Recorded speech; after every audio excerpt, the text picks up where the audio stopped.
வணக்கம். Doctor Balamurugan, MD medicine, DNB nephro, Dindigul Rajarajeswari மருத்துவமனையில் சிறுநீரக மருத்துவராக பணிபுரிந்து வருகிறேன்.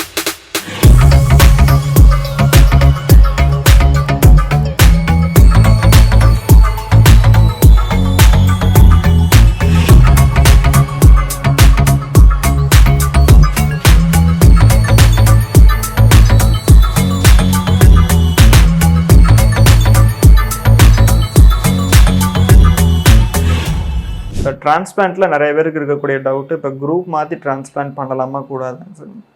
இப்போ காமனாக டிரான்ஸ்பிளான்ட் அப்படின்னாலே நிறையா ஸ்டெப்ஸ் நமக்கு ரொம்ப காமன். ஒரே குரூப்பில் பண்ணணும். இப்போ ஓ குரூப் அப்படின்னா யாருக்கு வேணால் அவங்க கொடுக்கலாம்.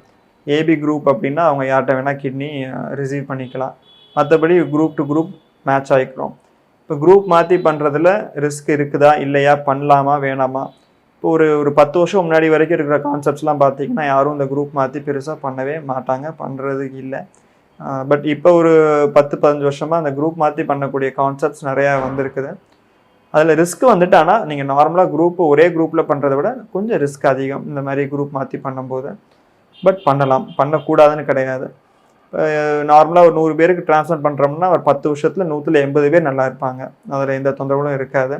இதே நம்ம குரூப் மாற்றி பண்ணும்போது அந்த ரிஸ்க் வந்துட்டு ஒரு 10% இன்னும் ரிஸ்க்குங்கிறது அதிகமாகும். கிட்னி வந்துட்டு சீக்கிரமாகவே பாதிப்புகள் வர்றதுக்கு வாய்ப்புகள் இருக்குது. அந்த வாய்ப்புகள் வந்துட்டு குரூப் மாற்றி பண்ணும்போது தான் இருக்குது. ஏன்னா அது எர்லியராகவும் வரலாம், இல்லை ஒரு 7-8 வருஷம் கழிச்சும் வரலாம். அது ஒவ்வொருத்தருக்கும் ஒவ்வொரு மாதிரி வரும். பட் அது கண்டிப்பாக அது குரூப் மாற்றி பண்ணலாம். என்ன ஒரு பிரச்சனைகள் என்னென்ன வரலாம் அப்படின்னா, நிறையா நமக்கு அந்த இம்யூனோசப்ரெசிவ் ட்ரக்ஸ், அது நோய் எதிர்ப்பு சக்தியை குறைக்கக்கூடிய மருந்து நிறையா கொடுக்க வேண்டியது இருக்கும். ஆனால் இன்ஃபெக்ஷன்ஸ் கொஞ்சம் அதிகமாக வரும், செலவுகள் அதிகமாக வரும். இது 2 தான் மெயின் ஃபேக்டர். மற்றபடி பண்ணக்கூடாதுன்னு கிடையாது, பண்ணலாம்.